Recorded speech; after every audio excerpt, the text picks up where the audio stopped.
Fala pessoal, sejam muito bem-vindos a mais um podcast nosso aqui do Consultora Faixa Preta. Comigo, o tio Marco, com a tia Andara. Comigo e Andara Ximenes. Olá, tio Marco. Olá, E aí, população. pessoal? No podcast de hoje a gente vai falar sobre a evolução da consultoria em amamentação. Algo que para muitos se tornou algo bem impactante durante os últimos anos, os últimos 2 anos, para ser mais específico. Uma evolução grande, né? Em termos de assistência à amamentação nos últimos 2 anos. E hoje a gente vai estar conversando aqui sobre isso. Sobre essa evolução, o que foi que aconteceu, quem sabe uma previsão, o que é que a gente está sentindo que está se transformando, o que é que está acontecendo, uma forma, eu acredito não só da consultoria em si, mas do profissional em si também, né? Sim. A evolução do profissional que trabalha na assistência à amamentação. Bom, então antes de começar, obrigado aí aos nossos patrocinadores, sejam todos muito bem-vindos, muito obrigado por patrocinar esse canal da Yandara. Estou aqui como entrevistador e a tia Yandara ali como a entrevistada, certo? E aí, Yandara, evolução do profissional na consultoria em amamentação. Se houve uma evolução, se tem um depois, tinha um antes, correto? Vamos lá para o fundo do baú. Pronto. Então, existe o antes para existir a evolução. Como era antes? O que era antes o profissional na assistência à amamentação? O que era um profissional não evoluído ainda de como a gente está hoje? Misericórdia. Gente, olha, nosso objetivo aqui é trazer pecinhas de quebra-cabeça para você ir encaixando e ver o que faz sentido para você ou não. Vou fazer um breve resgate histórico aqui, Marco, trazendo algumas pecinhas desse quebra-cabeça, até para a gente conseguir encaixar o que nos dias de hoje ainda traz alguns olhares agarrados ao passado. Então, primeira coisa que eu vejo, gente, se você parar para pensar, até em pinturas rupestres ali, tô indo lá pro tempo da caverna, homens e mulheres lá na caverna, e aquele coletivo buscando desenvolvimento, ali já existem registros do processo de amamentação como algo natural. E o que nós intuímos, o que nós acreditamos que acontecia? Sempre que havia alguma dificuldade de processos de amamentação, prontamente uma outra mulher que tinha mais experiência naquilo se disponibilizava em ajudar. E olha que aqui eu não estou falando de conhecimento técnico, conhecimento científico, eu estou falando de vivência. Mulheres que se disponibilizavam em ajudar outras mulheres. Empatia. Isso, talvez um resgate empático, um olhar de cuidado por alguém do bando, uma vez que sempre a reprodução ali era muito importante. Mas você tá falando aí e quantos anos Misericórdia, atrás? eu tenho nem coragem de arriscar. Então existem hoje... Mas é pré-história.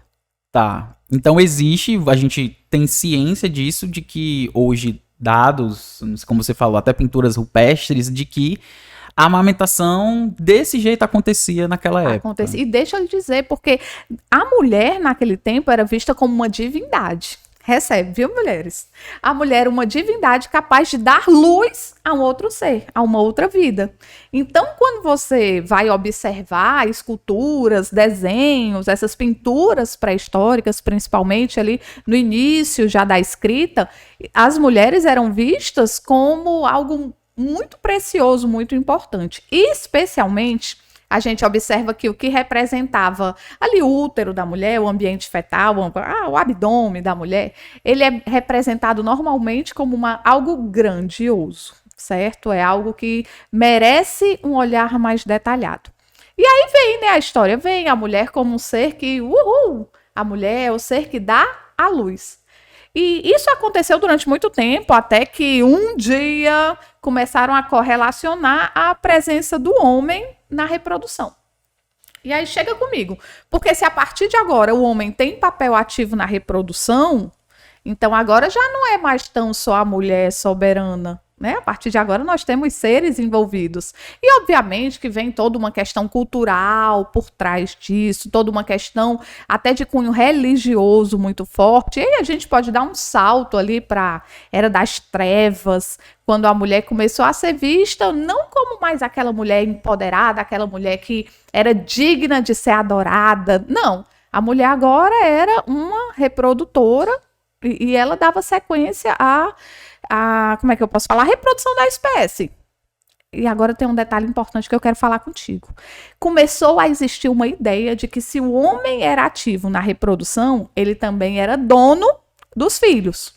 Isso começou a acontecer. E tu vai acompanhando meu raciocínio, porque isso acontece em uma época onde começa a falar em bens, onde começa a falar em herança, onde começa a falar em passar os bens para quem está vindo. Então, isso ainda na pré-história? Não, aqui eu já estou chegando lá em 1500, 1600. E com a evolução da sociedade, o que aconteceu? Esse homem, que agora ele tem um papel ativo na reprodução, ele determina quem são os filhos dele. Então, automaticamente, a mulher é posse dele. Tudo que vem daquela mulher foi ele que criou. Então, ali começa a existir a procriação, a reprodução, a ideia de que todos aqueles filhos carregavam algo daquele homem. A divindade da mulher acabou. Triste, né, meu povo? Acabou nossa divindade, os seres capazes de reproduzir. E isso foi... E se você parar para pensar, até 1900, se eu não me engano, até o século XIX, na verdade, não se sabia ao certo quanto de material genético do homem ou da mulher vinha em uma criança. Esses estudos de falar 23 cromossomos de um, 23 cromossomos de outro, para dizer que é metade, isso é bem recente, tá? Então, até então, acreditou-se o quê? Que o homem tinha esse papel ativo e que os filhos deste homem receberiam as heranças. Então, essa era uma das razões pelas quais era importante guardar essa mulher. Essa mulher era dele, era propriedade dele. Então, ninguém podia chegar perto dessa mulher, uma vez que os filhos herdariam os bens que este homem possuía. Porque lembra que até muito recentemente mesmo, as mulheres não podiam ter. Elas eram tidas. Os bens delas eram administrados pelos maridos e os filhos homens herdavam. As filhas, quando iriam casar, iriam praticamente para outra família, iam pagar dotes por essas filhas. E assim, onde é que eu quero chegar na questão da amamentação? A gente não precisa nem ir tão longe, que ainda hoje algumas, dependendo do país, da região, ainda acontece, né? É verdade. Eu acredito que tem pessoas que possam pensar... mas isso aí faz eras, isso aí era no tempo que não sei o quê. Não, ainda super acontece. Recente, tipo, gente, você vai ali em países, sei lá, Índia, vai no continente africano, vai em cantos, principalmente na Ásia, acontece todo santo dia, né? Aqui nós já temos um empoderamento, né? Nós já temos voz. Aqui eu paro para pensar, ainda nós temos poder de voto, nós temos um poder de dar nossa opinião, e sim, jogam pedra aí, como só jogam pedra em árvore que dá fruto, não precisamos nos preocupar com as pedradas. Calma, com muito amor. Mas o que eu quero lhe dizer, Marco? Onde é que eu olho essa assistência à amamentação? É porque eu não consigo dissociar do cuidado com a mulher, desse olhar que é derramado sobre a mulher historicamente. Então chegou um momento onde quem podia... tinha assistência médica, e eu já estou chegando quase nos dias atuais, tá? E quem não podia, ia ter um bebê com a parteira. Chegou um momento em que o médico se deslocar até as casas para fazer esses partos era difícil. Às vezes não dava tempo, às vezes era dispendioso, e a assistência começou a se tornar hospitalocêntrica. E aqui começa a minha conversa de hoje, porque tudo que eu disse até agora foi só para contextualizar. Porque a partir do momento em que a assistência se torna hospitalocêntrica, ou seja, o hospital é o centro do cuidado. Não são as pessoas, não são os pacientes, não são os seres envolvidos. É o local onde ela acontece. A partir do momento que a assistência se tornou hospitalocêntrica, e diga-se de passagem, ainda hoje nós agarramos essa cultura com unhas e dentes, o que a gente começa a enxergar? Uma assistência... uma ausência de assistência é algo que deveria ter uma continuidade. Vamos lá. A mulher amamenta. Vamos pensar comigo. O neném nasceu. Pluf, nasceu. Tá lá, bota no colo. Naquele momento, dificilmente a mulher já está com a produção ativa de colostro. A placenta descolou agora. A progesterona caiu. Vai começar a acontecer o processo de lactação. Nesse momento, a prolactina está começando a ser liberada. Então, entende que naquelas primeiras horas vai começar algo que só vai se estabelecer daqui a 3, 5, 7 dias. Mas só que com 3, 5, 7 dias, essa mulher já está em casa. Tu entende que ela não está mais no ambiente hospitalar? E quem ajuda essa mulher ao longo desse período de estabelecimento? Quando a mama fere, quando o leite demora a descer, quando a mama engurgita, quando tem febre? São processos que só acontecem depois que ela sai do hospital. Pronto. Não tem como ela ficar 6, 7 dias dentro do hospital, tudo aquilo esperando acontecer, Pronto, né? agora você pegou o X da questão. Enquanto a gente mantém esse olhar hospitalocêntrico, que o cuidado é necessário enquanto a mulher está dentro de uma instituição, ao invés da gente derramar o nosso olhar de quem precisa o cuidado, é a mulher independente do ambiente onde ela está. Então, se eu consigo chegar nessa mulher no ambiente domiciliar, massa. Agora, qual o meio que eu consigo chegar lá? Eu consigo chegar fisicamente lá? Uhul! Não, eu consigo chegar online? Uhul! Quais são os meus meios? Quais são os meus mecanismos? Ou ela realmente tem que vir ponteada, sangrando, né? Rios jorrando, peito doendo, entra num carro no sol quente, vem, e o sol quente é típico do Ceará, né? Você fala sol quente. E a mulher vem no carro, se desloca para chegar em uma instituição onde ela vai ser atendida. Cara, faz sentido um negócio desse em época de síndrome gripal, em época de deslocamento, em época de gasolina no preço que tá. A gente está falando do deslocamento para algo que é processual, algo que a gente tem que acompanhar, não de forma pontual. Não é eu bater o olho agora e faço assim, ó. Deixa eu ver. Fissura. Ah, pronto. Próxima. Deixa eu ver. Obstrução de ducto. Próxima. Não é. É processo. A lactação está acontecendo, o desenvolvimento das habilidades está acontecendo. Então, quando eu faço essa brincadeira, porque eu não estou fazendo resgate histórico aqui com vocês agarrado à luz da literatura, eu estou fazendo aqui uma brincadeira para você despertar e entender que essa assistência à mulher ainda hoje está com essa visão hospitalocêntrica, porque ela não é vista como processo, e sim como algo pontual. E Andara, você se orgulha de dizer isso? Claro que não. Dói meu coração, acaba com meu coração. Mas é real. É real. Infelizmente, hoje, quando você vê, às vezes, as mulheres exigindo o direito de dar à luz em casa, né, de pagar uma equipe vem até mim. E todo mundo lança aquele olhar de condenação. Todo mundo não, né? Mas muita gente lança aquele olhar de condenação do tipo, e se o bebê precisar? Como se durante o pré-natal não houvesse um suporte para se resguardar, como se essa mulher fosse fazer esse parto de qualquer forma, como se não houvesse um planejamento estratégico diante de alguma intercorrência. Então, enquanto a gente ficar agarrado com essa visão hospitalocêntrica, e eu não sei você, mas eu me formei com uma visão ainda agarrada nas instituições como centro de cuidado, enquanto a gente tiver essa visão, eu enxergo que nós estamos prestando assistência para o passado. Olha só, a mulher que tem um celular na mão, tem a tecnologia na mão dela, dentro de um ônibus, a prefeitura disponibiliza um Wi-Fi. Essa mulher tem acesso à informação em vários ambientes. Mas eu faço ela se deslocar até onde eu estou para ela receber o cuidado que pode ser realizado de outras formas.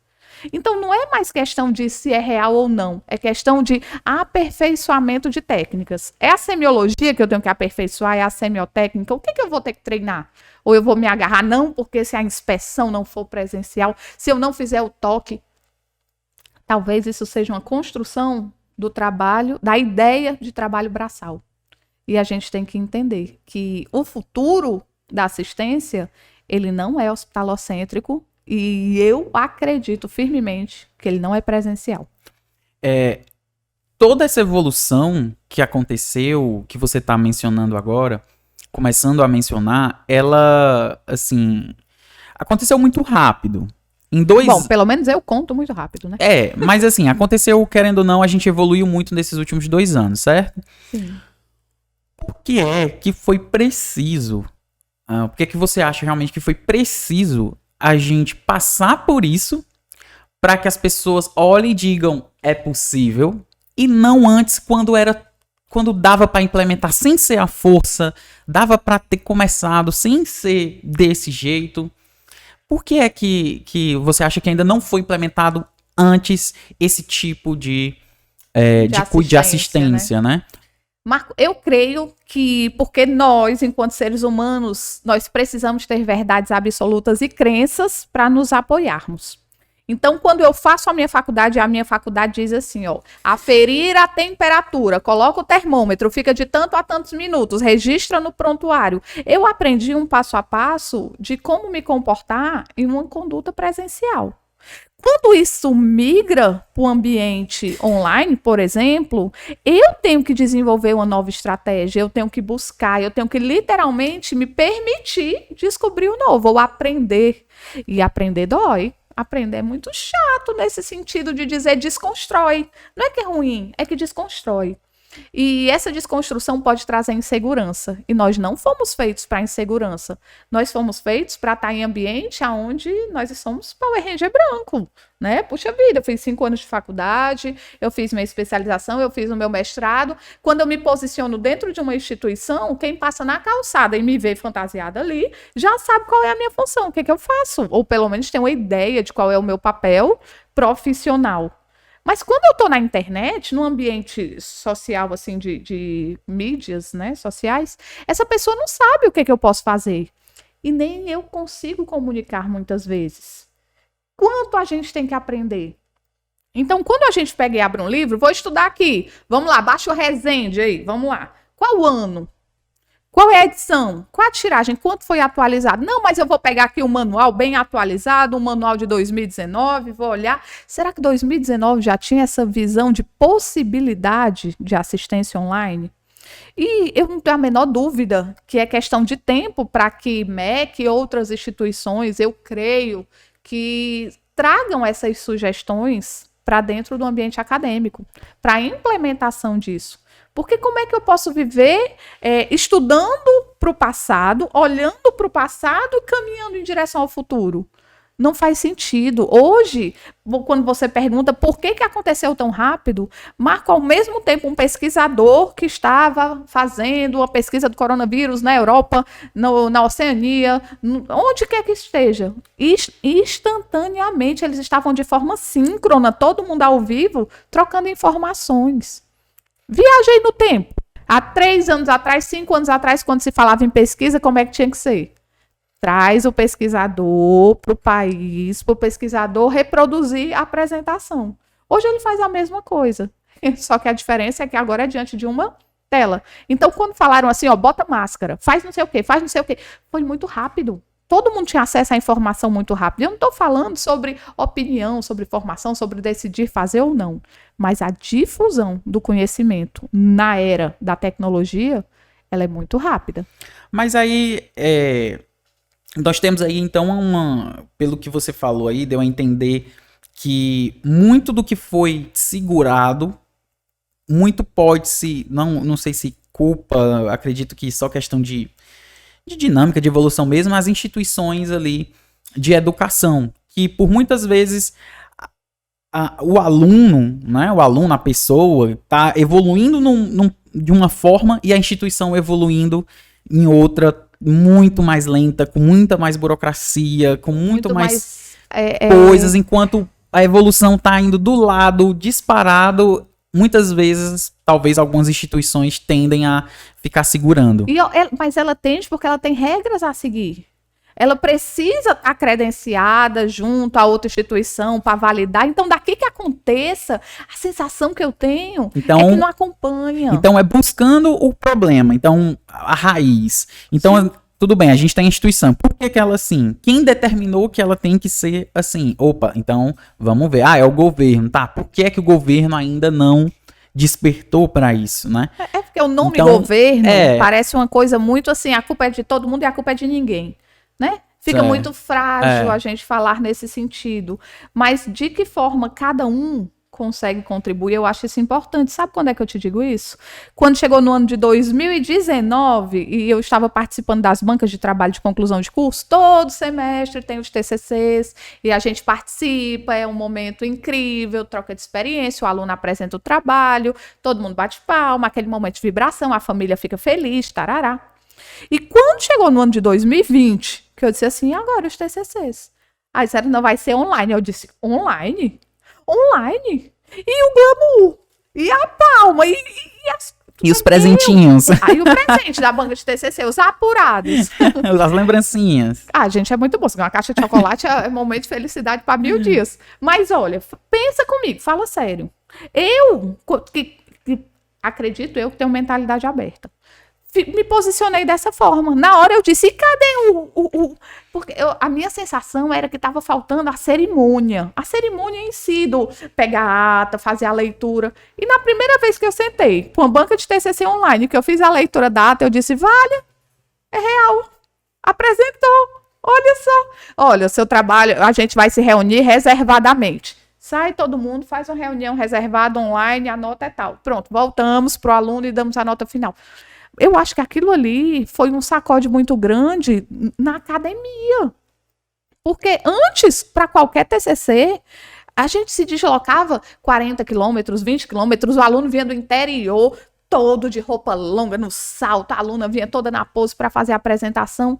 Hoje ela pode fazer a mesma coisa, está próximo à família, mas não precisa mais desse custo. E quando eu falo custo, custo real, custo de deslocamento, custo de gasolina, custo da instituição estar funcionando com tantos funcionários ao mesmo tempo.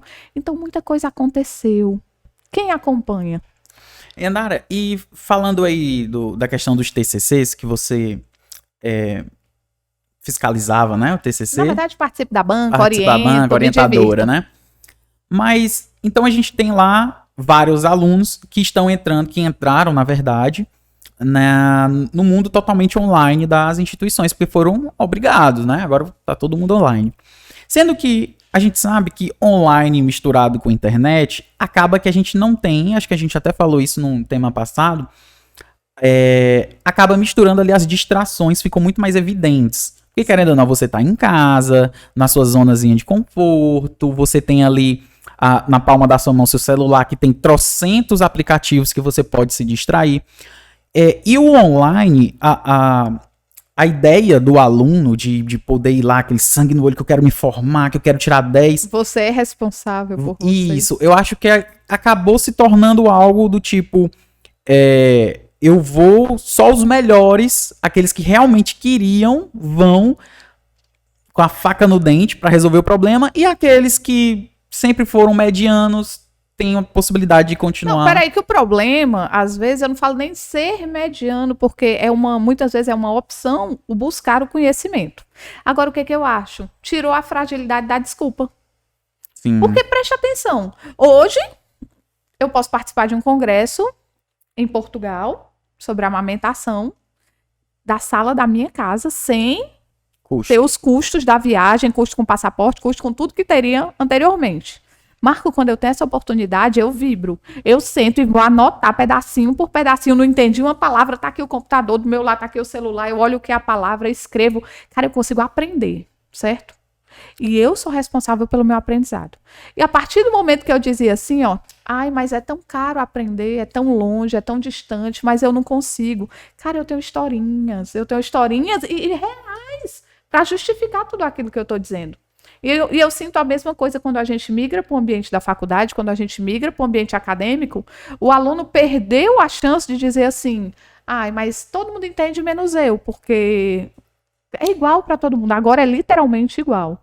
E quando você diz assim, mas esse aluno é auditivo, esse aluno é visual, a metodologia de ensino pode ser transformada a partir do momento em que se entender que o aluno é responsável pelo seu aprendizado. E eu acho que desbloqueia mais ainda, porque, tudo bem, é online, o professor não tá passando lá, sei lá, dependendo do professor, não tô entendendo o que ele tá dizendo, então por isso que eu tirei nota baixa. Tá, mas você tá online. Deixa eu acompanhar as atividades se foram feitas, a leitura dos artigos, fez a resenha? Exatamente. Fez o passo a passo? Mas eu ia me aprofundar ainda mais nesse quesito, porque hoje você tem acesso, por exemplo, à instituição X que você tá ali se formando. Beleza, eles passaram o material para você estudar, vai lá e entende. Não entendeu? O que é que te impede de buscar informação em outro canto? Da forma que você... E não precisa nem migrar de instituição, não. É dentro da própria... do YouTube. Oi, clica. Exatamente. Sem sair ali da sua casa, você consegue pesquisar um item resumido, alguma coisa assim mais fácil, né? De fácil acesso, para você entender mastigado, talvez, de algo que você... Às vezes até na prática, né? Às vezes o professor, ele pode dar ali um livro com uma teoria e você não tá conseguindo entrar, e aí você vai lá um vídeo mostrando a prática e você... então é desse jeito. Esse é o espírito da coisa, Isso. Entendi. Então, realmente, como você fala, acabou, talvez ali a desculpa, né? De, eu não entendi o que aquele professor fala, talvez, né? Ele é um monstro. Ele é um monstro, é. E aí, Andara, beleza, a gente tá saindo agora da instituição. E tu sabe que isso se aplica, por exemplo, no contexto da amamentação?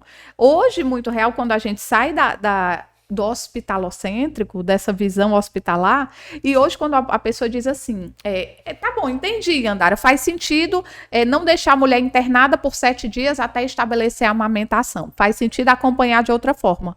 Mas quais são as formas? Qual é o follow-up que é dedicado a essa mulher após a alta? E aí você olha para mim e diz, não existe, é impossível. Cara, é impossível até alguém criar uma medida de acompanhamento de amamentação pós-alta.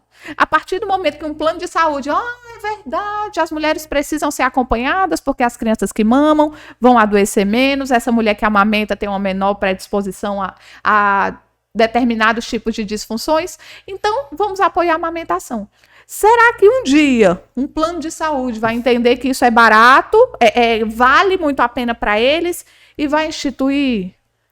Eu acredito que aí a conversa é longe, porque né, quando a gente pega instituições que se visam a questão do lucro, não, se eu sei que a amamentação aumenta a imunidade daquele bebê e aquele bebê pode ser que não volte aqui. Isso, e é nesse ponto que eu tô falando. Então... Eu não tô nem falando do aspecto social, não, tô falando do aspecto administrativo. Então você olha para mim, e Andara, eu sou enfermeira auditora. Eu tô trabalhando e eu audito os planos, não sei o quê, e eu quero economizar.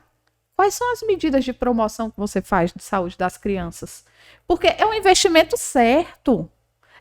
É o mecanismo mais barato que você tem. O meio mais barato que você tem de transformar a saúde das crianças. Então, quando você para e pensa, por que não acontece? Porque as pessoas acreditam que é sociedade, impossível. Né? Né? Adultos mais saudáveis, idosos mais saudáveis. Mas por que não acontece? Porque está na casa do impossível. Muitos profissionais estão tão agarrados às certezas hospitalocêntricas que desacreditam completamente que podem oferecer algum tipo de suporte no ambiente online. Você sabe, a gente comentou aqui que eu fui atender um desmame, por exemplo, e a criança, no dia seguinte que a gente começou o processo de desmame, a criança teve febre. Eu fiquei arrasada. Porque eu disse, meu Deus, precisa ser implementado urgente alguma coisa aqui para a gente evitar que aconteça o desmame no meio de uma síndrome gripal. A criança tem que estar saudável para isso acontecer. E aí eu pensei, será que eu consigo implementar uma curva térmica? Bom, mas eu dependo que a mãe saiba utilizar um termômetro. Será que ela sabe? Mas eu posso gravar um vídeo e orientar ela. Eu posso pedir para ela anotar, mandar no meu WhatsApp. Eu consigo ver se a criança, 3 dias antes da gente iniciar o desmame, teve alteração de temperatura ou não, o que pode indicar algum quadro aí em andamento. É uma medida simples, mas que enquanto a gente fica na casa do impossível, não tem como monitorar. Tem! Sai dessa caixinha. Começa a pensar e se eu não puder falar não? Como é que eu faço? E parece que tudo começa a fluir quando a gente se liberta, sabe? Vai buscar esse conhecimento de outras formas e realmente tira da caixa do impossível e passa para a caixa do e agora? Como é que eu faço?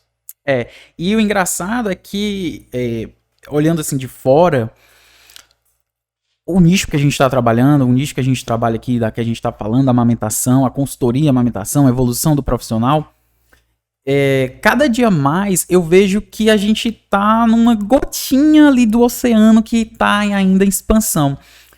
Eu tava olhando os comentários de um dos seus vídeos e que você tava fazendo ao vivo durante o seu evento, que você fez agora em janeiro, da jornada.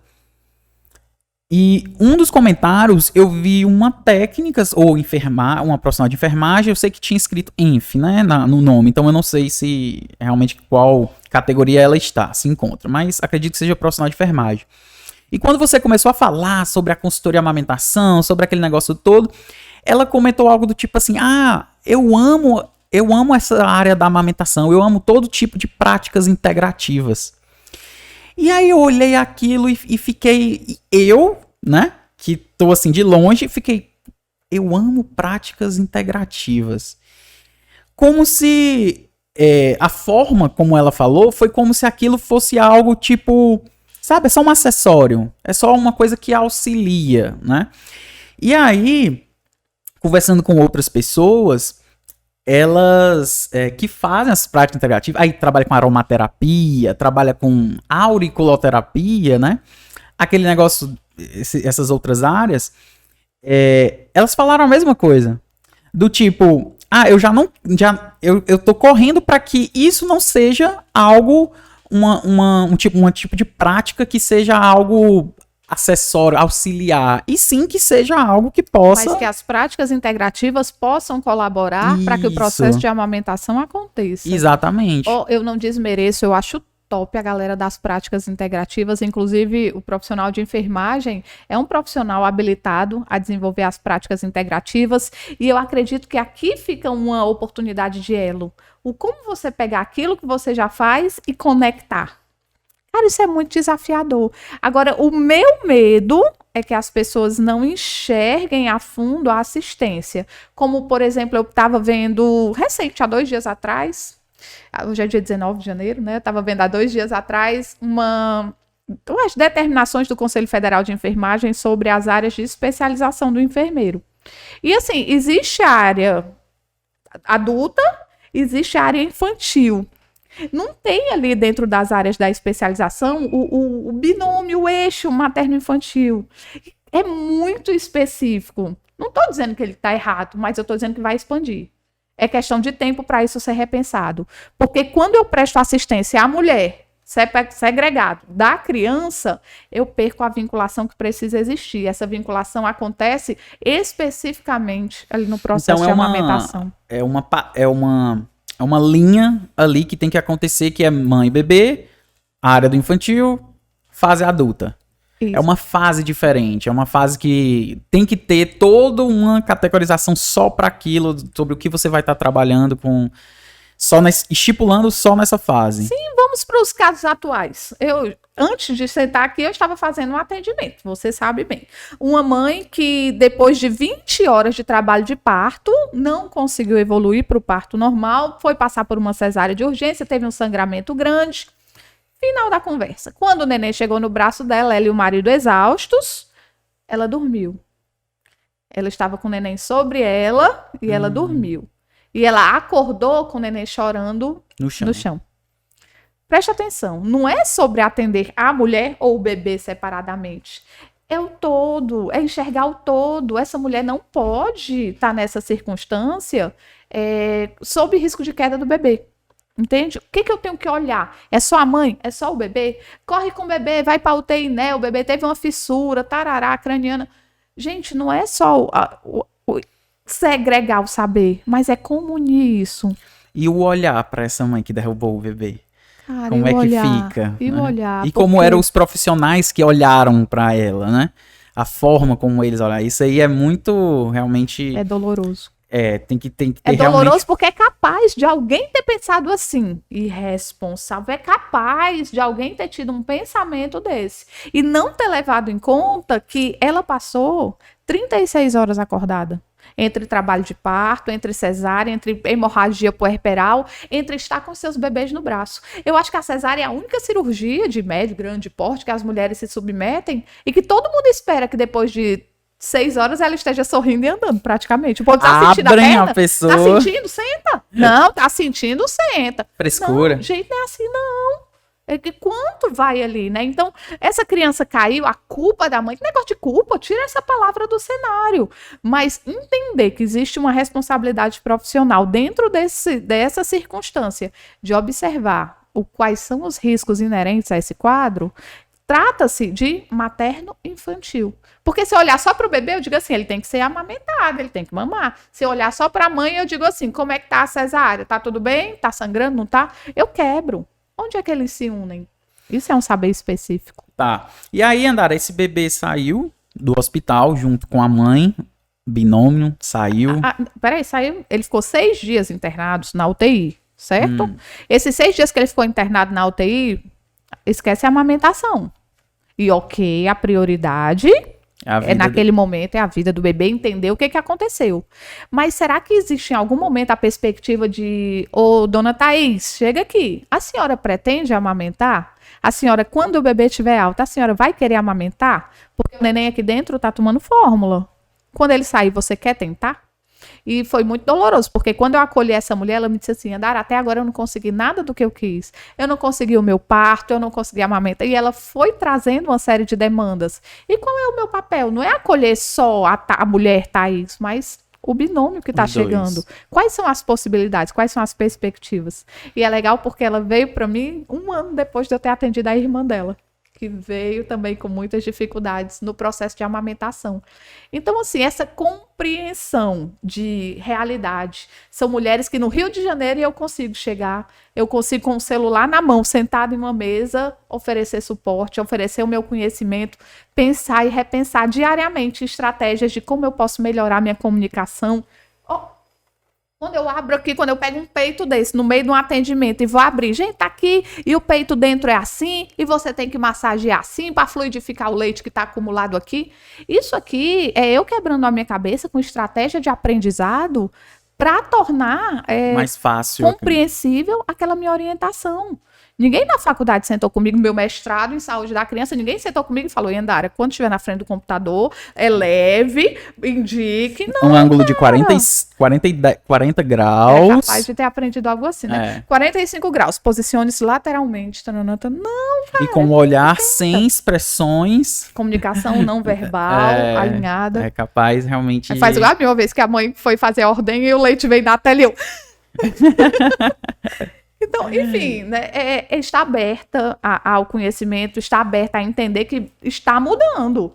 Hoje, quando você diz, estou com sintomas gripais, preciso de um atendimento urgente no plano. Atendimento online. Já pode? Já é real. E pode fazer prescrição online? Pode pedir exame online. Porque se você chegasse há 2 anos atrás e falasse isso, você é louco. E Andara, mas assim... Voltando aqui ao assunto... que agora eu deixei aqui no cenário o peito, viu? Pera ainda. Voltando aqui ao assunto da questão da evolução do profissional, né? Nessa área da amamentação. E da assistência, né? A gente tem aí, vamos lá, uma mãe e um bebê que saíram do hospital. Tô indo para outro caso, que não é esse que você acabou de pegar. E a gente sabe que ali nos primeiros 7 dias, ali nos primeiros dias, tem lá todo aquele processo que acontece com a mulher, né? A questão no quesito amamentação. E uma das coisas que se mostraram muito positivas dentro dessa evolução na assistência foi algo que a gente deve ter mencionado aqui, que não é mais aquele atendimento pontual, como se aconteceu isso, eu vou ao pediatra, eu vou ao consultório, eu vou a isso, pronto, resolvi, voltei para casa. Pode acontecer de novo alguma coisa, pode desencadear outra coisa, e no outro dia, em tese, ela teria que voltar, e no outro dia depois, e um dia depois, e sempre tá isso. E aí, é claro, a gente entra aqui num quesito de evolução, onde o profissional, ele não é mais aquele pontual, é aquele que tá lá todos os dias. Como se fosse uma espécie de seguro amamentação, alguém que sentir alguma coisa, atende. Acompanha processos. Isso. Dentro dessa evolução que você brilhantemente faz nos últimos anos, quais as áreas... Eu amei o brilhantemente, tá? Não, brilhantemente, nossa. Até agora é difícil encontrar parecidos. Mas o que é que você acha que foi aqueles casos assim que você viu? Putz, isso aqui não tem como voltar. Esse tipo de assistência aqui não tem como voltar. Essa vantagem aqui não tem como algo melhor. Por exemplo, no quesito acompanhamento ali daquela mulher online, né? Que a gente sabe que hoje está mais em alta.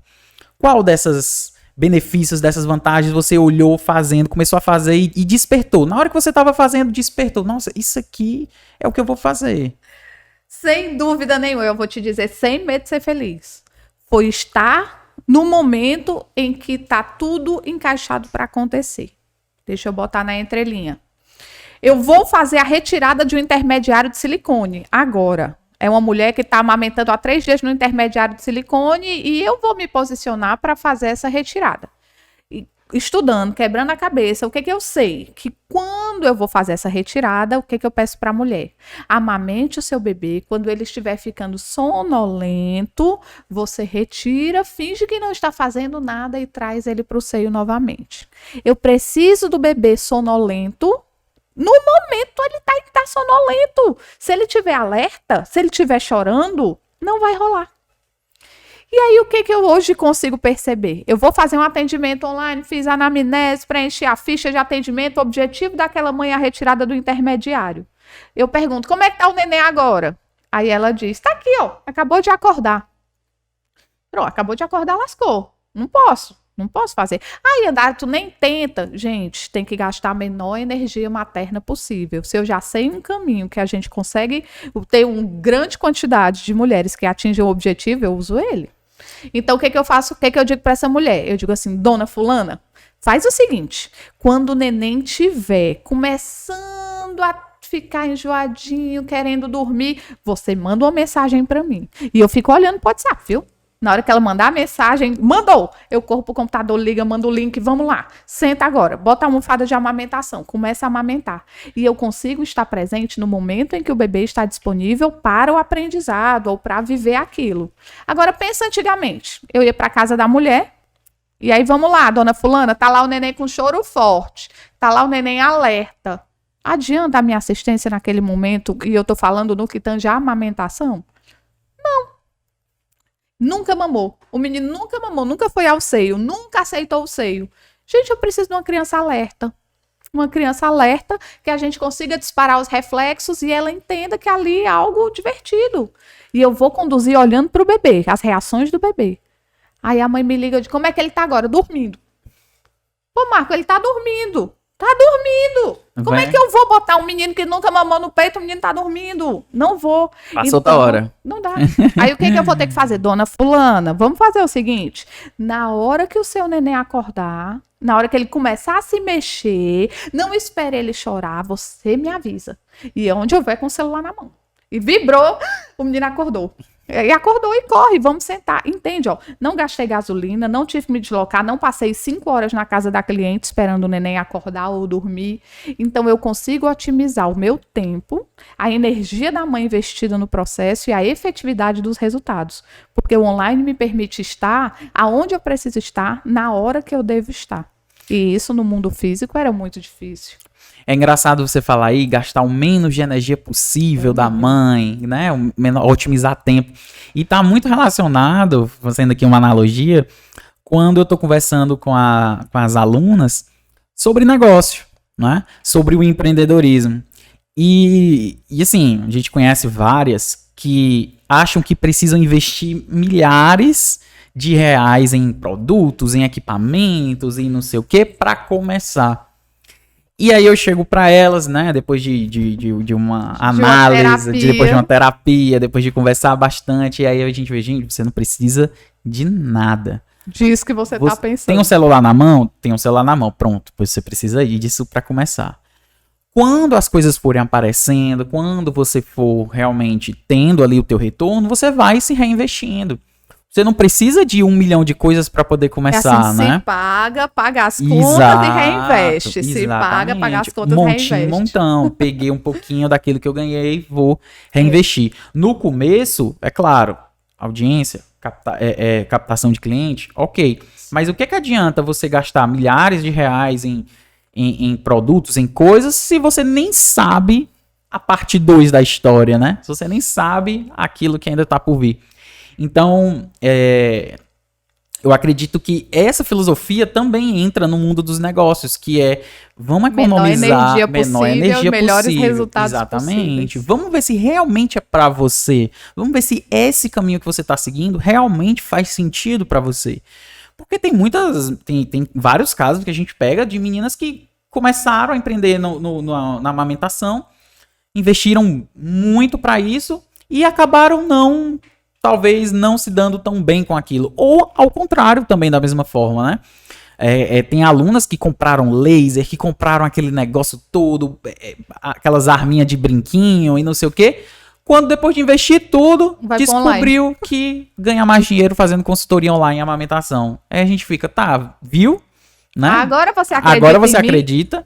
Então parte de um princípio, comece devagarzinho e aí você vai explorando até algo maior, né? Então, realmente, isso que você está falando faz muito sentido. E Andara, uma coisa que eu percebi, não sei se você já percebeu isso, você acabou de falar, mas talvez você não tenha caído a ficha, ou já caiu. Mas quando eu vejo você e as meninas e as alunas fazendo os acompanhamentos delas, que é o que a gente indica, né? Sai do pontual, sai daquele atendimento pontual, vai pro lado do acompanhamento que você vai ser bem mais feliz, né? Bem mais feliz. Uma das coisas que eu percebi de efeito colateral é que como você se torna uma espécie de porto seguro para aquela mulher, uma espécie ali de rede de apoio, talvez, né, para essa área da amamentação, você acaba fazendo parte do ciclo dela. Muitas vezes, quando você está fazendo a gente é até convidada para o aniversário. Exatamente. Então, por exemplo, como aconteceu, você atendeu a irmã e um ano depois a irmã veio e trazendo a irmã. Mas isso possivelmente não teria acontecido se quando você atendeu a primeira, você não tivesse dado um certo acompanhamento, feito um certo... ativando gatilhos de reciprocidade, que a gente chama, por mais que você tenha feito inconsciente, mas você acaba despertando isso naquela paciente, né? Eu acho, Marco, que você traz essa questão do gatilho de reciprocidade, mas eu tenho uma crença de que os resultados importam. Por exemplo, quando essa mulher me procurou há 1 ano atrás, lá no Rio de Janeiro, passando sufoco para amamentar, e eu consegui daqui oferecer suporte, e ela chegou ao resultado que ela queria, ela tem uma indicação. Qualquer mulher que chegue perto dela e diz assim, eu não consigo amamentar. Ela vai lembrar do processo que ela passou, de que teve auxílio e alguém que ajudou. E a ponto de indicar para a própria irmã.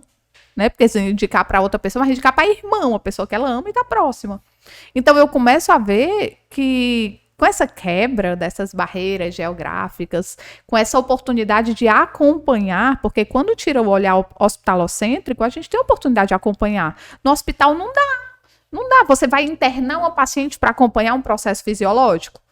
Não vai, é muito difícil, a não ser que seja uma coisa muito pontual, um parto em si que vai acontecer daqui a tantas horas, mas uma coisa que leva dias não é tão comum. E a amamentação, ela leva dias. Ninguém estabelece a amamentação porque o menino nasceu e pegou o peito. Não, ele sugou. Sugar é diferente de mamar. Eu vi um relato lá nos teus comentários lá da tua rede social, do Instagram, e tinha mulheres e eu vejo muito, né, as pessoas que vão te marcando, vi um post, uma pessoa tá com dificuldade na amamentação, blogueira, atriz tá com dificuldade, aí só o que eu vejo mencionou você, e Andara, ajuda essa menina, e Andara, ajuda essa mulher, isso aí é de praxe, né, a gente vê, mas com relação aos depoimentos, relatos de amamentação que a gente escuta, é de que as próprias mulheres, né? Eu acredito aquelas que conseguiram amamentar, talvez não tiveram tantos problemas assim. Talvez elas mesmas, às vezes sem querer, talvez sem aquele conhecimento, acabam afetando, por muitas vezes, aquelas outras que não conseguiram, né? Ou seja, não se pondo no lugar da outra. Então, nesses comentários eu vejo muito esse tom realmente de julgamento, né? Esse tom de julgamento eu amamentei tranquilo, pra mim foi de boa. Isso aí é isso. Isso aqui é isso. Ele não tá amamentando porque na certa é assim. Gente, eu atendo todo dia, eu estudo a amamentação todo dia eu pesquiso, todo dia eu estudo. E se tem uma coisa que eu sei que é impossível prever, é desfecho de amamentação. Mas aí na internet já tem um monte de guru, viu? Guru bate o olho, sua mãe diz assim, estou com dor, aí alguém diz, é só isso. Mas me conta, já teve algum caso que você tinha tudo pra ela amamentar, você achou, não, isso aqui é amamentação 100%. E deu ruim? Já, Marco, já. Como teve o contrário também? Tudo ruim e de repente amamentando. Olha, eu tenho casos que para mim são muito marcantes. Eu tenho um caso de uma mãe que falou comigo, ela disse, Andara, eu não tenho medo do parto, eu não tenho medo de nada, mas eu tenho muito medo de amamentar. Eu não sei se eu vou conseguir amamentar. E eu olhava e eu dizia, meu Deus, por quê? A mulher, assim, você teve alguma questão, cirurgia mamária, não tinha nada, tudo do jeito que o figurino manda. E aí eu comecei a ir para a parte emocional e descobri que ela viu o pai sair de casa e deixar a mãe amamentando. E a mãe amamentava chorando.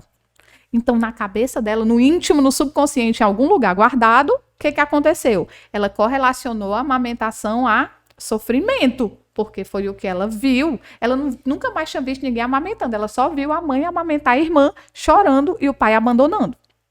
Então, o que ela criou foi uma coisa que nós precisamos trabalhar, e eu confesso para você que eu fiquei com medo.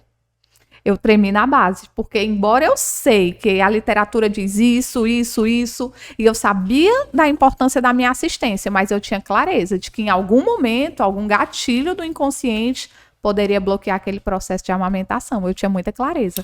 Mas ela conseguiu. Deu certo. E foi outra. Eu também acompanhei o da irmã, viu?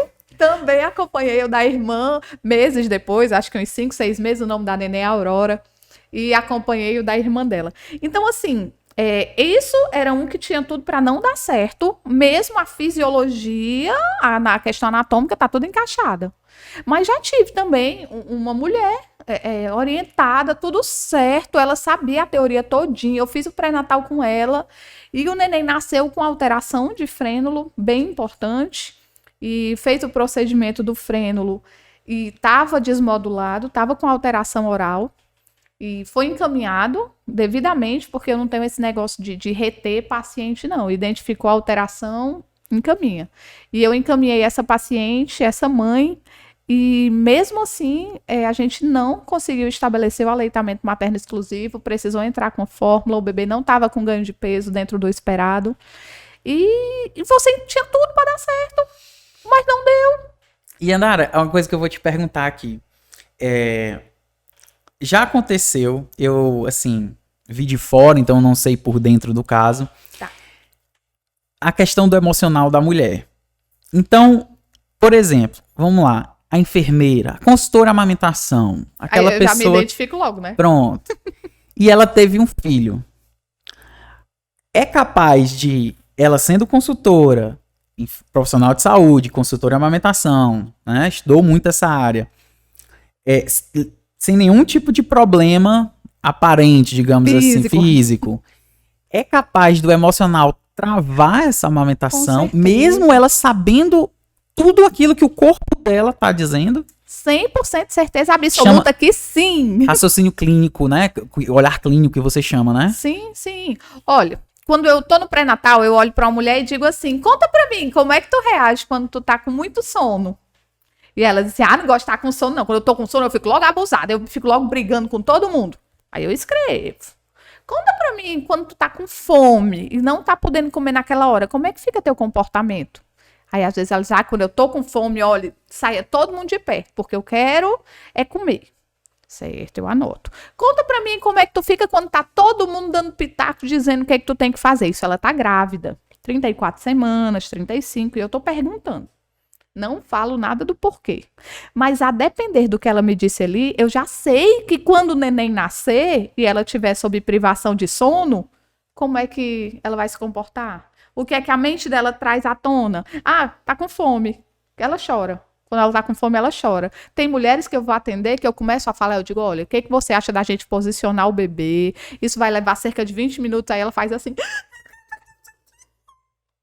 Cara, não é sobre a posição, é alguma coisa anterior àquilo. Você tá com fome? Você já comeu alguma coisa hoje? Hoje você já tomou banho? Não.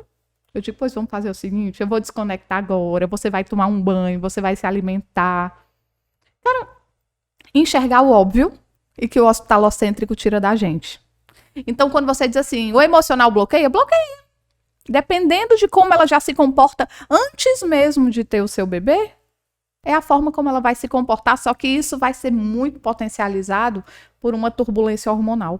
Você acha que nesse caso, o profissional, ele no online, tendo esse acompanhamento mais próximo, ele consegue adquirir essas habilidades de, por exemplo, de você ter mais aquela empatia, de você ter mais aquela visão de está acontecendo alguma coisa, do que o presencial? Eu tô perguntando porque muitas vezes você vai no presencial, aquela consultora vai no presencial, aquela empreendedora, aquela profissional, vai lá e o foco dela tem hora. Porque sai de lá, ela vai buscar o filho na escola, ela vai abrir alguma coisa. Então, assim, ela tem hora. No online é confortável. Então, eu acredito que esse acompanhamento faz com que você adquira essa sensibilidade, né? É. E eu vou te dizer, eu acho, Que traz pro presencial. Que, querendo ou não, você já amadurecida com isso, quando você vai fazer uma consulta domiciliar, né? Sim. Acaba que você consegue perceber coisas além daquilo que está acontecendo, ao redor, né? Sim. E isso é essencial. Quando você olhar, porque é muito fácil a gente falar, eu olho o ser humano biopsicossocialmente. Eu sou humano, né? A gente aprendeu conceitos bonitinhos. Eu atendo de forma humanizada, eu uso uma roupa rosa e tal. Então, assim, cara, é uns conceitos de humanização muito estranhos. Para mim, humanização é você olhar o ser humano em condições de ser humano. A tudo que ele tá vulnerável e aceitar a vulnerabilidade. Não tem aquele negócio de não chore. Chore! E já a gente bota uma ponte em cima desse rio de lágrimas e passa. Não tem negócio de não chore, não. Mas é identificar qual é a raiz do choro, por exemplo. É dor? Eu tô com fome. É fome.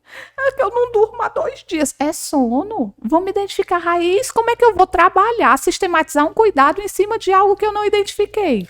Então, nesse caso, Dara, tipo, se você identificar, por exemplo, que, sei lá, aquela amamentação, o clima não tá rolando para aquela amamentação acontecer, que é por conta da mulher. Ou seja, ela não descansou, ou então não tá comendo direito, ou coisas assim do tipo. Então, para ali o mundo, tipo assim, ó, você não tá amamentando, não vai ser hoje que a gente vai colocar ele para amamentar. O que é que você vai fazer? Assim. E amanhã a gente volta aqui e você tenta novamente. Várias vezes. E dá certo. Várias vezes. Às vezes tem uma mulher que tá com... Cara, ela não tem um trauma secundário, é uma lesão primária. Tem um eritema no mamilo, discreto, sabe? Discreto. Mas ela chora tanto, de forma tão copiosa, que eu digo, não é o eritema. Ela tá chorando e tem alguma causa e eu preciso rastrear o que é. E quando eu detecto, tem mulheres que eu já disse, foi assim, olha, daqui a 3 dias... a gente volta a conversar. Você, nesses 3 dias, vai fazer isso. Eu sistematizo o cuidado. E com 3 dias, cara, tô com uma. Tá aqui. Tava marcado pra sexta-feira. Hoje é quarta. Colocou o menino no peito. E ela foi uma. Que eu disse assim, ela tava chorando de forma tão copiosa com eritema. E eu disse o quê? Hoje é segunda. Era uma criança que já vinha em uso de fórmula, não ia passar fome, não ia desidratar, não ia ficar com hipoglicemia, mas ela não tinha condições de entrar de cabeça em um processo de amamentação com a situação que ela estava no momento. E eu disse, vamos resolver isso ao longo da semana. Sexta-feira, a gente vai fazer uma chamada e a gente vai botar esse bebê no peito. Resultado da opereta?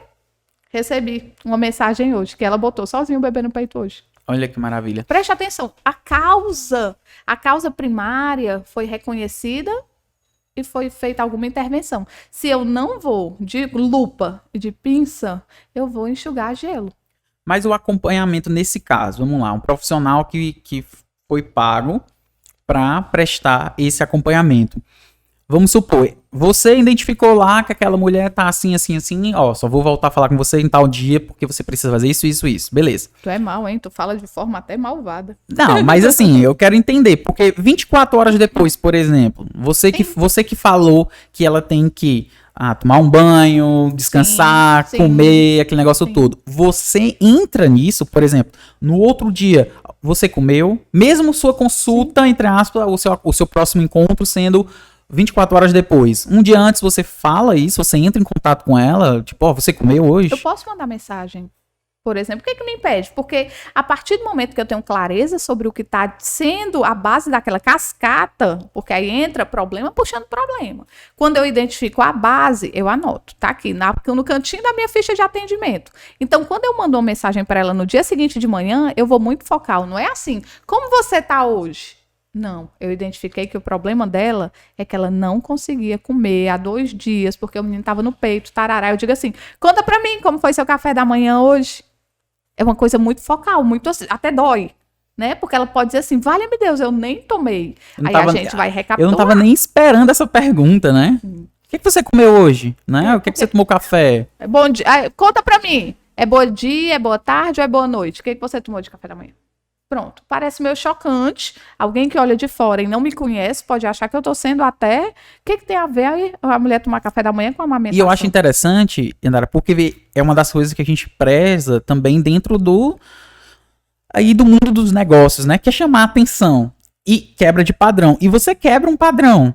Porque o que acontece? E assim como a gente, como uma sociedade, você encontra um primo, sei lá, um tio, uma tia, um amigo na rua, e você pergunta, e aí, tudo bem? Tá, tudo bem. E a pessoa, não, tá, isso, piloto automático. Não, tá tudo bem. É diferente se você encontrar aquela pessoa e falar, e aí, cara, que horas você acordou hoje?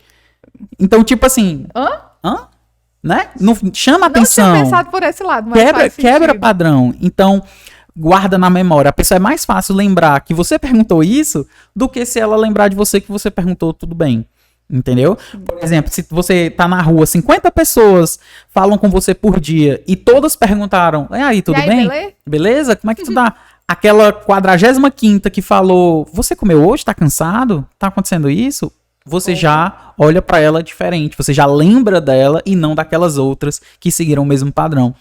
Então eu acho que isso é interessante, e assim, eu tô falando isso porque, como eu sou da área, eu mais da área de vendas, né, na parte de script de vendas, roteiro, é interessante eu pensar dessa forma e implementar isso cada vez mais nas conversas das meninas com as clientes delas, né, como é que a gente faz para elas se sentirem mais confortáveis, quebra de padrão, né, ter uma diferenciação. Então isso eu acho bem interessante a gente testar. Você acredita que tem mães que no meu primeiro contato, por exemplo, da manhã, eu não pergunto nada sobre a amamentação. Eu digo assim, como é que você tá, por exemplo? E ela começa a dizer, ele dormiu bem. Eu digo, não, você.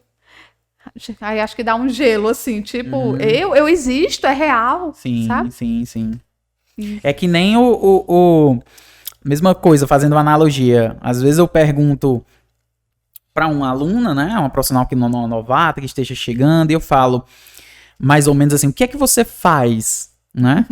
E aí quando eu pergunto o que é que você faz, ela fala, eu sou enfermeira, me formei. Não, eu não quero saber o que você é, eu quero saber o que é que você faz, né? Então eu acredito que seja por estar no piloto automático, né? Às vezes resposta programada, exato. É seguro. Exatamente. E aí, Andara, a gente vem aí com essa questão da evolução do profissional e a gente chega aqui no último tema, que é questão de preço, pagamento, como essa paciente vai pagar o seu serviço mesmo estando ali, né? Quilômetros de distância em outros estados. Tu lembra que essa foi uma barreira grande lá no começo, antes de existir até o Pix. E antes de existir o Pix, né? É claro que hoje a gente tem várias ferramentas para que isso se viabilize e quebre objeções com relação a isso. Você aceita cartão? Exatamente, até isso facilitou, né? Mas o que eu quero saber é, existe limite para o acompanhamento? Por exemplo, chegamos ali, a mulher tá no pré-natal, como você falou, 34ª semana de vida do bebê. Tá ali, beleza. Que seu serviço de acompanhamento. Vamos lá, você tá aqui, meu serviço é esse, tal, depois de uma conversa, pronto, fechamos, ok. Do pré-natal, qual é o limite desse acompanhamento? Ou existe um limite ou não? É assim, não, vamos que eu tô contigo, vamos para sempre. Para sempre, alguma coisa assim do tipo. Como é que você acha que pode se estipular esses timings de variação? Marco, eu gosto de fazer uma quebra didática, puramente didática, mas eu gosto de fazer uma quebra. Pré-natal é um tipo de atendimento, certo? Estabelecimento da amamentação é outro tipo de atendimento. Manejo clínico de disfunções, intercorrências, é outro atendimento. Retornar ao trabalho é outro atendimento. Desmame é outro atendimento. Então, vamos dizer que essa mulher entrou em contato comigo na 34ª semana e ela quer fazer o pré-natal e o estabelecimento da amamentação. Eu tenho clareza. Quais são os critérios de uma amamentação estabelecida? Mãe segura e confortável com o processo, bebê ganhando peso e atendido em suas demandas e a produção da mãe estabilizada. Eu tenho clareza, ela sabe quais são meus critérios. No dia que nós atingimos isso, geralmente ali no 10º dia, depois que o neném nasce, 10º, 14º, pode acontecer. Aí eu sinalizo para ela, dona fulana, vamos lá, isso aqui tá atendido, isso aqui tá atendido, isso aqui tá atendido. Faça um cheque, ok? Nota okay? 10. Olha, aqui a gente está concluindo a nossa etapa do processo de estabelecimento e eu faço um fechamento para que ela entenda que ali é uma alta. Eu estou liberando ela para dar sequência, certo? Uhum. Se acontecer alguma coisa, se a senhora tiver febre, se o peito acontecer isso, a senhora me diga, mas isso não é para acontecer. Então, Entendi. aqui eu dei a alta e eu tô liberando. Então, eu não estabeleço quantos dias, mas eu tenho metas. Tô atendendo uma mãe com obstrução de ducto.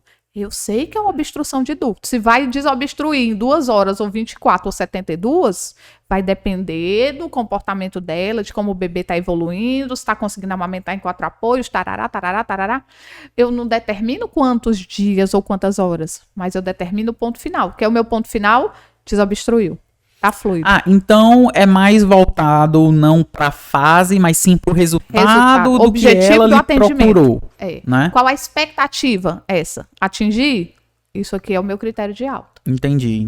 Então a gente pode se basear com realmente mais com resultados. Porque realmente eu já ia entrar nessa dúvida. Se ela entrasse para um estabelecimento da amamentação e ocorresse algum tipo que precisasse de um manejo clínico, sei lá, aparecesse uma fissura, mesmo ela amamentação. Mas olhando pelo outro lado, é até algo que é meio difícil acontecer, porque se deixou tudo bem, em tese, é pra ir tudo bem, né? Mas, por exemplo, o trauma mamilar é comum no estabelecimento. Às vezes ela tá dormindo, relaxou o braço, o neném fez ali uma tração diferente no mamilo, lesiona. E aquilo ali não significa que, pronto, agora tem que pagar uma nova coisa. Não, pra mim, aquilo ali ainda faz parte do estabelecimento. Certo? Entendi. Muitas vezes uma mulher me procura, você faz laser? Eu digo, deixa eu entender, o que aconteceu, minha amiga? E aí quando ela me diz, ela nem estabeleceu a amamentação. Como é que vai botar um laser sem ter estabelecido? O que é? É tocar dinheiro, tocar fogo em dinheiro? Qual é o plano? Né? Uhum. Então a gente tem que ter clareza qual é o objetivo e alinhar a expectativa. Pega uma cliente, fez uma mamoplastia redutora há 2 anos, recente, teve neném, o neném ela quer amamentar exclusivamente, mas eu já pontuei com ela que uma mamoplastia redutora recente, importante como aquela fez, uma redução de 1,5 kg em cada peito, pode vir a dificultar o processo de aleitamento materno exclusivo, por dificuldade de produção. Então, a gente vai ter um critério, dona fulana, se a senhora conseguir amamentar e dar a fórmula somente tantas vezes ao dia, e a gente tiver a senhora segura, o bebê ganhando peso, a produção do jeito, a gente tem critérios de alta ali, certo? Então, não é que eu vou ficar com essa mulher para todo e sempre. Não que eu tenha problema com isso, mas a gente precisa de critério. Se não tem critério, quando é que eu sei que deu certo? Entendi. E para finalizar, uma pergunta misteriosa. Então, deixa eu ajeitar minha franja. Existe acompanhamento na amamentação de uma mulher que decidiu não amamentar? Violento, hein, você? Existe esse acompanhamento? Existe o profissional que ele acompanha, mesmo sabendo que aquela mulher não está amamentando e nem vai seguir amamentando? Marco, o acompanhamento é da mulher vivendo um processo. A mulher é o centro. Ela é a protagonista do processo. Se ela deseja amamentar ou não amamentar, ela vai ter a minha assistência. E quando eu faço esse acompanhamento, encontrando meios de sinalizar para o corpo dela que o corpo dela não precisa gastar energia produzindo leite, porque ela não vai utilizar. Então, existe esse acompanhamento? Sim, até porque existem contraindicações do processo de amamentação. São pouquíssimos, mas eles existem. Tem mulheres que não vão amamentar. E quem vai assisti-las? Quem vai orientar? Quem vai acompanhar? E o que é o acompanhamento? É garantir que no engurgitamento ela não passe por dores, é auxiliar para que ela não venha a ter uma mastite, é entender como é que a gente pode favorecer nesse processo que os sensores do cérebro entendam. Pode parar de produzir leite. Pronto, quando o cérebro entender, a produção está suspensa. E ela segue feliz. Qual é o objetivo dela? Alinhou a expectativa? Vamos trabalhar para isso. A expectativa que ela trouxe para você, Sim, né? qual é o objetivo do atendimento dela? E isso tem que estar claro para nós duas. É óbvio que quando a mulher chega para mim e diz assim, ó, Yandara, eu não sei, eu tô desistindo de amamentar. Eu tô desistindo porque eu não consigo, porque eu não aguento mais ter dor, porque eu não consigo mais, ou eu tô desistindo porque amamentar nunca foi um plano na minha vida, porque na infância eu sofri um abuso e isso significou isso, e hoje eu não quero. Cara, como eu acolho a história de vida dessa mulher? Entendi. Então sempre tem uma raiz, né? Tem. Porque se ela chega pra não quero amamentar mais porque eu estou cansada. Opa, tá cansada? Por quê? Tá cansada, descansa, ou tá cansada e realmente deixar de amamentar vai trazer esse descanso? É interessante. Oi, gente. Então, esse foi o nosso podcast. Momentos de reflexão do dia. Exatamente. Gente, muito é uma bacana. terapia isso aqui. E assim, mais uma vez, ressaltando, aqui a gente não deixa a conversa fluir, aqui não é nada Bota combinado. nos comentários, fala tudo, se liberta, tá? Diz Yandara, não concordo com nada, concordo com tudo, coloca, viu? Exatamente. E o que eu acho interessante, mais uma vez, Yandara, pra gente encerrar, é entender mais sobre esse universo que você tá dizendo, que você fala, que você atua, e cada vez mais eu aplicando isso, realmente olhando essa parte empática. E aí, é claro, eu não quero ser o anjinho do mal, mas eu olho ali o profissional, né, o bolso dele, muitas vezes, né, para que como é que ele faz para, claro, além dos resultados, mas eles consigam ter êxito de resultados ali deles financeiramente, e os resultados que eles, as expectativas deles, né, delas. Então, eu acho muito interessante isso e gostei muito de algumas dicas que eu já vou começar a testar, porque teste, valida, aplica, né? É isso aí. Então, gente, se você tiver alguma dúvida, comenta aí, ou qualquer coisa, vai lá no Instagram da Yandara, @YandaraXimenez, pra falar com ela diretamente, ou se preferir, deixa aí nos comentários, depois de você se inscrever no canal e apertar o sininho, para que sempre que tiver um podcast novo, um vídeo novo, qualquer coisa nova aqui no canal, você seja uma das primeiras a receber, porque a gente sabe que as redes sociais, elas não entregam da forma como a gente gostaria, né? Como a gente sonha. Exatamente. Então foi isso. Beijos do tio, juízo. Beijo da tia, juízo, comportamento e ó, presta atenção. Não se agarre com verdades absolutas e se permita crescer e expandir. Tamo junto? Gente, fomos. Tchau, tchau.